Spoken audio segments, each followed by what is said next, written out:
Tonight's episode of the 31st Lap Podcast is brought to you by DirtTrackDigest.com. If it's on dirt, it's on Dirt Track Digest. This is the 31st Lap Podcast, recorded live in the studios of FingerLakes1.com in downtown Seneca Falls, New York. And now, your hosts, Chris Marquardt.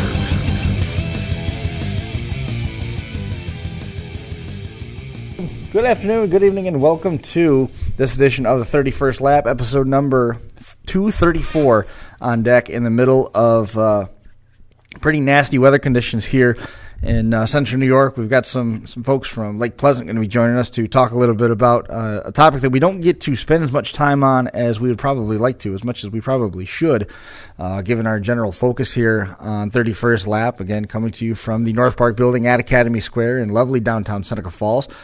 Happy New Year to everybody. First episode of the new year. We've got Mike O'Connor joining us after he returns from Daytona, the World Karting Association season opener down in Daytona, running on some unique surfaces on the flat track down there. And Tucker, one of the team drivers, Tucker O'Connor, coming away with a divisional win in their effort. And the O'Connor family working together with Adrenaline Rush Racing out of Utica to put that operation together. Mike, man, welcome to the show.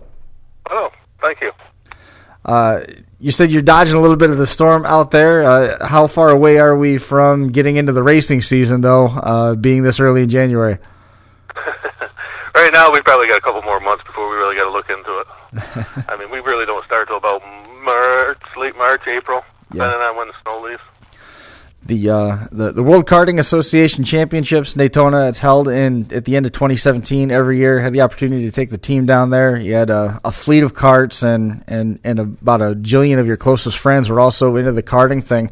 Tell us a little bit about first the experience, and then we'll get into the racing side of things. Okay. Well, first I want to thank all our sponsors that actually backed us and helped us afford the trip to go down there, which was Interstate Batteries out of Rutland, Vermont, O'Connor Automotive out of Lake Pleasant, New York, Adrenaline Rush out of Rome, Triple X Tire Technology, who's on board with us, and Tim Official Motorsports out of North Carolina, who does our motors for us. Right. The experience it's unbelievable. I mean, we follow NASCAR because we're big NASCAR fans. Mm-hmm. You pull into the Speedway and you see Daytona International Speedway. The first thing you think of is big names. Right. Earnhart, Yarborough, all those guys that have raced there, and now here you are pulling in, with your race trailer, your cars, and going to compete in one of the biggest go-kart races. To us, is like the Daytona 500. Sure. That's how it felt to us when we're pulling in. It's just phenomenal, unbelievable. Well, for all intents and purposes, it is Daytona for the karting world, isn't it? I mean, this is just a huge event, front to back, with all the different divisions and the number of entries that it gets. It is. It's huge, and it draws all the big names from down south, from North Carolina, South Carolina, Georgia. I mean, there was people from all over the place. It draws them all. You got the best in the whole in the continent that's there. You know what Right. I mean? It's just the big names. Not like us up here in the little corner of New England up here. The intimidation factor's got to be there, but at the same time, it's still racing. Whether it's any type of competition, you don't go in there saying, "Hey, I just want to do this, I just want to do that." You have to go in there with some degree of confidence that you're going to make the A main, and you got a shot at winning it. We do. We didn't. We went in there hoping. We thought we had a pretty good setup for it. Right. We didn't qualify very well, and we didn't practice very well. We ended up starting in the back because it was all new. Like I said, the consistency of the dirt, it wasn't clay. It's more of a sandy surface where you need more bite. So we ended up doing a lot of little finagling with tire compound, and when the features came, we actually did very well. We ended up with a couple wins in a couple divisions, and a couple top fives, some really good runs for our first time being at Daytona. So Tucker ended up winning one of his division races, correct? He did. Very well, yes. And yes. And dirt bike racing and go-kart racing, I feel, are pretty parallel in terms of having so many different divisions that I can't even begin to keep track of them. Unlike modified racing, dirt modifieds, there's modifieds, 358s, and sportsmen. What division was it that Tucker got the win in? Tucker got it was Animal Champ, Senior Animal Champ class is what it was. And loosely, does that compare to anything that we've got up here? I know I haven't come across an Animal Champ division at Paradise Speedway in Geneva, which is the closest go-kart track that we tend to overlap. Right. The only thing that's coming close is now you're seeing some of the tracks around here. This past year they started running, it's called a Wing Champ division. It's the same type setup. It's got an animal motor. It's a Champ kart, but they put a wing on top of it, kind of like a little sprint car. Wow. And, yeah, it's pretty amazing. You can find them on Facebook. It was the first year for the division. It turned out really well. I mean, they had over 20 karts in the class. It was really good. What about the rest of the team? That's something that's where it's similar to their Animal Champ down below. They just don't run a wing. Sure. You had on the team also Mitch O'Connor, Jeremy Tuttle, and Mike, I'm going to butcher the name. Was it Guffrey? Guffrey. How'd those guys do? They all did very well. Let's see. There was also Doug Grimaldi. He ended up running. He ended up with a second. I mean, you got to remember all these guys started almost dead last out of probably 15, 20 in their class. So he ended up second. Mitch ended up, I think, second or third. Mike Guffrey ended up, he was in the top 5. And Jeremy Tuttle, he did very well too, starting from the back. He ended up, I think he was in the top 10. So very competitive competition down there. It's really tough. So coming out of that, we talked about you got to have some confidence going in that you can do something, and then you're facing the adversity of qualifying poorly, practicing poorly. Where were you guys? Where's the team's mindset going into those features? We were really pulling our hair. Right? Yeah, we were in the trailer. We were talking. We were contemplating on what to do. We were, they call it durometer readings on tire, which is compound softness of the tire. We were going through all the sets of tires we had, trying to figure out what type of setup to go with. We ended up taking a swing at it, one setup that we started with earlier in the day, which it come out to work in one class, and we ended up running with that same type of tire through all the other divisions. What does this do to the confidence going into the season, for one? And then, you got the opportunities to go back down to Daytona in future appearances. You showed well, so I got to believe that your sponsors are going to be on board with making the trip again. What's this do to your confidence level going back down there now that you've got some notes to fall back on and some solid finishes to reinforce what you did to the car was right? Well, for going down there, we've already talked about going down again next year. It didn't take long. I have a high belief that we're going to. With the notes that we have, we can only progress better. We can't go backwards, obviously. Our motor program and our tire program, they were both, great. It's just primarily starting off where we left off and then progress forward from there, which I think we can do it. Certainly there's some evidence to suggest that that's possible, right? Those finishes going in there with expectations of, it seemed like the high expectation was let's just go do well, to pulling down some wins and coming from the back with an off setup to run top 5 in multiple different classes against the fields that you guys were seeing down there. That's a big shot in the arm going into the regular season too, I got to believe. That's a momentum builder that you can't do at a preseason race party.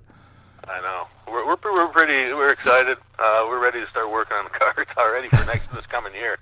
But like I said, we got a couple months yet, and we got some things to work out and clean up, and get things looking good again. From the past season. So, we'll be busy. We're excited. We're ready. We're ready to do it. See what happens. We're going to be chasing primarily like the Wing Champ series. Mm-hmm. If you can look that up, I think you're going to find some good information on there. It's going to be a big series that's going to be up here in the Northeast. The karting support is phenomenal in our neck of the woods. It's growing bigger and bigger. We raced probably 20-some years ago. We were go-kart racing, and it's changed a lot from then till now, but the participation that's in it and the involvement of everybody around you, it's really grown. It's grown a lot. What about the side of, in terms of technology and where things are. How much have the carts changed from where they were 20 years ago? I don't think there's anything in motorsports at this point that hasn't changed with some pretty significant strides since then. Drastically. They've changed drastically between chassis, the way how they respond to the track, how they respond to the tires. It's just, back then we didn't dope tires, which nowadays that's all they do. They dope tires to change the diameter of the tires from, you have a different variety to actually take out on the track. If that don't work, you come in, you change. You got to know how the car's handling. If you got to go with a harder tire or a softer tire, or it's changed drastically. The motors are so much better. It's just everything from 20 years ago is a lot different. It all got thrown out the windows. Yes, everything from then is gone. You might as well just throw it in the wood stove. The tires themselves, I mean, you hear about the stories about some of these divisions that have open tire rules, and they've got all these different manufacturers and compounds and different tread patterns, and the same tires have different slipe combinations on them and things along those lines. How many sets of tires did a particular kart on the team have as you guys were getting ready to go down there for surfaces that you hadn't even seen before? Let's see. When we went to Daytona, I think we went with 16 or 17 sets of tires. It's a lot of tires. That's per kart? And that's only Vega tires that we could run there. That's not counting the Burrs tires that we run up here home, or the Maxxis tires that they run out towards you guys a little. I think somewhere's out there they got a Maxxis series. But, I mean, tires is the big game. That's where it's at, a lot of it. In terms of setup. So we've kicked around a couple different things here on past episodes about what your budget might be. What's the budget to put one of these carts together and be competitive? I mean, you're buying motors out of the Carolinas. We're talking about multiple dozen sets of tires in order to have the options available depending on how the tracks change. What's your budget like? It all depends on which class you want to jump into. Sure. I mean, if you got a little kid that's just starting, you can get into it kind of cheap. Once you get up into where, kind of the classes where we're running, I mean, you're talking, it's a pretty good chunk of change. I mean, probably, I'm going to say anywhere from about $8 to $10,000. I mean, you're talking about putting together a if you go new, sure. with new stuff, yeah. That's starting to hedge towards a solid sportsman program or a solid 360 sprint car. Yeah. But you got to look at it this way, too, the money that you win in go-karts. What are you winning in go-karts compared to winning in a 360 or a sportsman car? Well, we've won a couple events where we've won $500 to win. There's been, like this past week down in Daytona, we didn't win any money, but you could have come home with probably about $20,000-$30,000. Wow. Yeah, I mean, there's events out there that actually support it very well, and they have anywhere from $500 to win to $10,000 to win. So, because we've tossed around the idea about a dirt modifier, a sportsman or whatever, but the way we're looking at it is we have the opportunity here, and we're actually making some money. It's almost, it'll never pay for itself, but you're making money. Well, there's no reason at this point to move out of it, especially if you've got the ability to recoup a little bit of your investment. And it sounds like you've got a lot of people that are supporting the operation that you've got right now, and you wouldn't want to you don't want to put more of a burden on them either. Yeah. It's all great. I mean, everything we got rolling right now, I mean, we're firing on all these cylinders. At least we were at the end of the season, and hopefully it carries through to next season, which I think it will. And we'll just carry on and hopefully keep winning. How did the decision come about to go down to Daytona initially? I don't know. It just, if somebody popped up, I think Jeremy Tuttle mentioned it. And then as the year went on, because it got mentioned in the middle of summer, all of a sudden we were like, okay, let's try it, because we were doing so good. I mean, we did really good this year. So we said, well, let's see what happens. We've tried a little indoor racing. We did okay at indoor. So then this come up, and we had it down. And that worked out really well. We did really good. So right. The flip side of it was the surface you hadn't seen before. Did you do the indoor racing in hopes of getting acclimated some way based on some tips that you had on what the tracks do down in Daytona versus running on the outdoor surfaces here? I mean, you mentioned that the surface was different. Was out in Syracuse, out your guys' way. Sure. It's actually a whole different setup, different cart, different setup and everything. It was just for, it helps your driving abilities. You know, it helps your reaction time, and it helps a bunch of other stuff. You know, it kind of works the driver. Right. So there was no way of preparing for Daytona. We went into that kind of on some past notes from an old friend, and then we got down there, and we were close, but not quite there. And at the end, we got there. Just took a little while. With the seashell sand that you were talking about, what does the track do through the course of the day or the time that you were down there? Does it hold water? Does it tack up? Is it ever tacky at all? Is it hard on tires being so? It's hard. It's a real hard surface to me. Yeah. I'd have to ask one of the drivers, but to me it looked like a harder concrete, or like a concrete type looking texture. When they were on, they were laying rubber down. The rubber was sticking from the tires, so they were putting grip into the track, but it was just weird. It was white, almost like snow, but it's just completely different than anything we've ever run on. That's crazy, the fact that it turned white. I wouldn't have expected that at all. Yeah, it was like a white sandy beach. It was kind of neat, but it was kind of like, holy cow, really? Yeah, and it was, they had to adjust to it, which the drivers did. They did very well. We got some good drivers. And they're all going to be with us again next year, so hopefully we can carry it on. What is your home track up there? Our home track, the one we ran at last year, was Kroger Creek. Okay. Gotcha. We were into that one for points. We won points in a couple of classes there. Like I said, this year we're going to be bouncing around. We're going to be going that Wing Champ Series, which is Caroga, Dodge City, Turkey Trot, Paradise. I think that's it, out that way, out your way, or Oceans. The one out your way. So, I mean, there's like 6 tracks that are going to compete in it, that are going to host us there and for a point series. Well, it's going to get very interesting. It's a very exciting class to watch if you can ever get a chance to watch it. What makes that class different? I mean, is it because it's new and nobody's got a stranglehold on it? Is it because of something that they've done with the rules that's keeping it more competitive? They're just, I think, more aggressive. They seem to look more aggressive out there, rougher with each other. Oh, really? Yeah, they tend to beat up on each other pretty good. How rough can you get in a go-kart? It seems like it's a recipe for disaster. It can be. Yeah. It can be. It can cost money, too.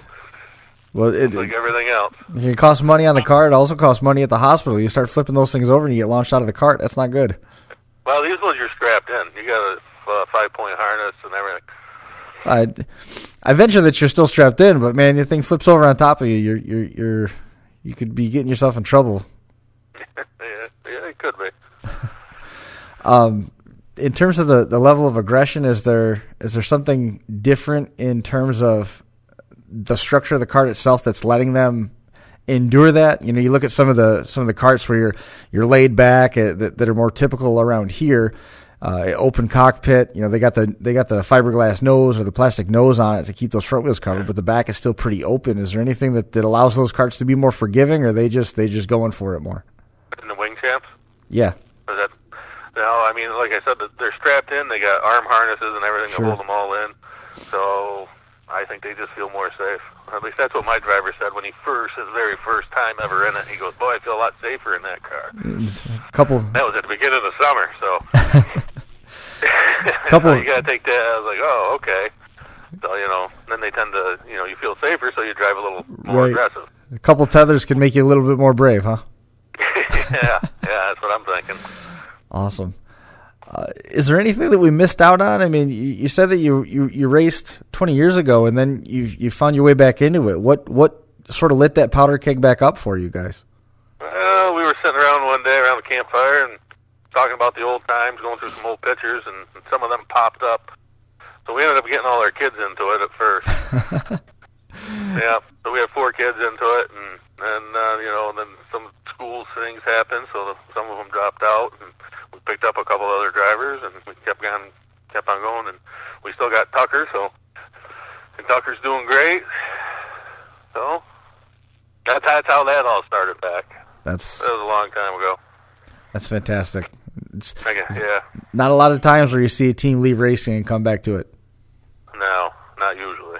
But So, I mean, looking long term, when Tucker gets older, when your options change a little bit, have you given any future thought to moving up beyond the division? I know you sort of hinted that there was a conversation, but where you're at right now, there's really no reason to move.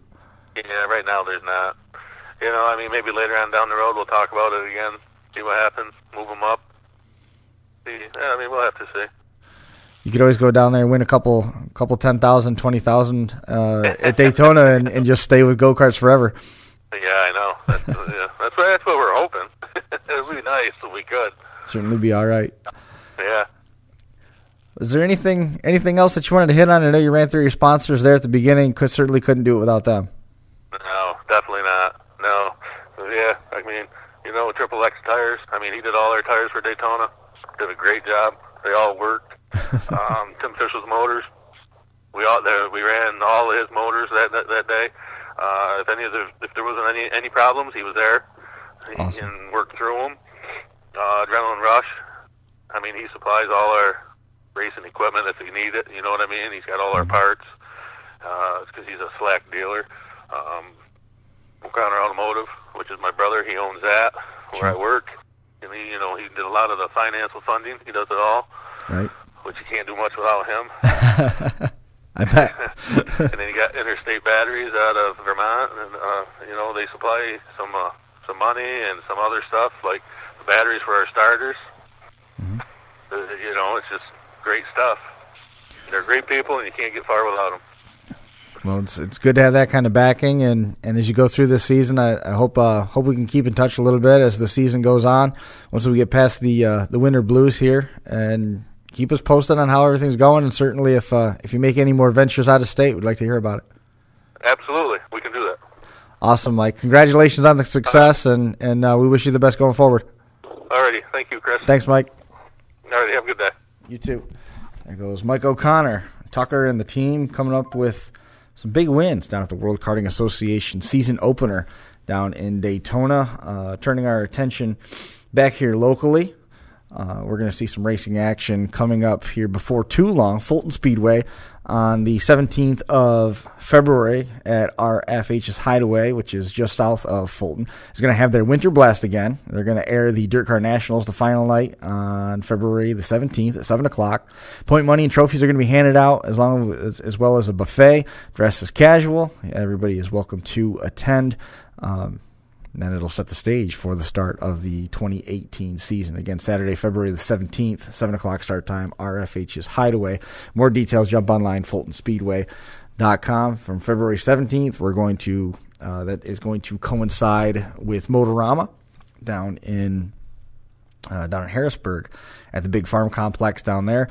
JMW Motorsports is going to be part of that down there. They've got go-kart racing. They've got dirt bike racing. Huge event down there at Motorama, and the Northeast Mud Boss Series also going to be in competition. The RC car is going to be racing for the first time as part of that event. We're going to come back, and 2 weeks later, we are going to be heading over to the Finger Lakes Speed World show, Finger Lakes Speed World at the Finger Lakes Mall on March the 3rd. That is going to include the Gayser Racing Series, the Western New York Super Rod Association. Sounds like the Patriot Sprint Tour is going to be involved with it. Dave Marcichelli's car sounds like it's going to be there. That is also going to include the Homemade Hall of Fame. If anybody's got racing memorabilia or anything that they want to put on display as part of that, you just bring it in, and at the end of the show, setup is going to be on Friday the 2nd. It's going to go March 3rd and 4th, and it's going to wrap up Sunday so you can get everything back. There's no cost to attend. They do ask that you RSVP, though, so that they have enough room for all the cars. The Hall of Wreckers is going to be at the top of the building, up by the old Kmart storefront, which is now turned into it's a camper dealership now. And that, again, going to be on the 3rd. It's going to be a big RC car race, Small Addictions, as part of that as well. It's an awesome event. Jim Olin is in charge of that one, and they've got a very active Facebook page under Finger Lakes Speed World. Jump on there if you want more details. Drag racing, it's all walks, and it is designed to be fun. There's going to be a big viewing of some former races at Syracuse in the former Olympia Sports storefront. They got some help from Bass Pro with some other events and ways to drag the cars around. There's stuff for kids to do, a bunch of interactive displays. Again, it's not just simply a motorsports expo. It's an interactive number of interactive displays going to be there front to back at Jim Olin's Finger Lakes Speed World event, again at Finger Lakes Mall in Auburn. From there, locally, we've got Motorsports Expo. Jeremy Corcoran back in charge of that one this year after he took over the fall event. He's going to be overseeing that one at the Center of Progress building at the New York State Fairgrounds, running March 10th and 11th. The Northeast Mud Boss Series is going to be there, as well as basically everybody who's got a race car in the Central New York region. Bunch of schedules are going to be released in conjunction with that. The scheduled cars are going to be available.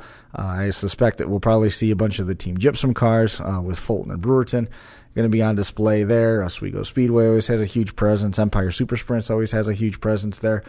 Empire Super Sprints just releasing some announcement. They're going to be going back to Airborne Speedway this year, which is a big announcement. They made their return there last year, so they're going to be racing at Airborne again in 2018. So excited to see that. Tied to what we were just talking about with that event at the New York State Fairgrounds, the Modified Super Dirt Car Series has gotten rid of their weekly points program, so that should open up the competition, hoping to draw more of the cars out of New Jersey and Eastern Pennsylvania to come and give them some incentive to run the bulk of the tour, since they don't necessarily have dirt-sanctioned tracks down there. It sort of hampered their attendance, et cetera, such and so on. Now there's no home track points available to anybody. It's going to be based off of their performance on the series, so that's a big change. And hopefully that will really increase the degree of competition that we see among the modified ranks.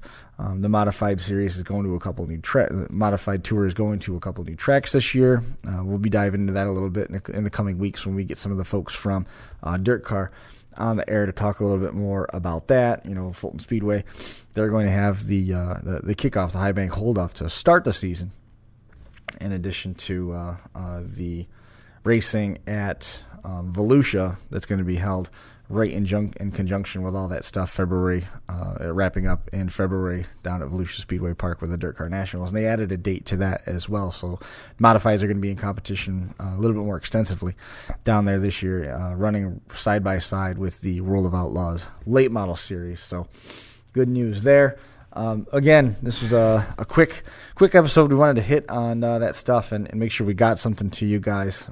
We'd been away there. Again, Happy New Year to everybody. Looking forward to moving in a little bit closer to the start of the racing season. It's about 3-4 months away still right now, but we're inching ever closer to that. Next week on Thursday night, we're going to have the Final Round podcast back in studio with Jason Oldfield. We'll be talking a little bit more about Empire Dragway, talking a little bit more about the Western New York Super Rod Association, and we'll be getting closer to the annual Empire Dragway, Empire Raceway Banquet, which is going to be held in Mount Morris this year on January the 20th. And we're going to be going live on Finger Lakes 1 from there as well. So congratulations again to Tucker O'Connor, Mike O'Connor, and the entire O'Connor team with Adrenaline Rush Racing, going down to the World Karting Association Championships and finding some success down there. They got some good notes, and we wish them the best as they move forward with their 2018 campaign. If you got any news or anything that you want shared on the 31st lap, be sure to message us on our Facebook page. We're going to be back again, as I said, in 2 weeks from now. So the next time you're going to be hearing from us here on the 31st lap will be on the 18th of January. So we'll see everybody then. Again, appreciate Finger Lakes 1 and everything they do to help us out. That's going to do it from FingerLakes1.com headquarters here at the North Park building at Academy Square in lovely downtown Seneca Falls. We'll see everybody next time.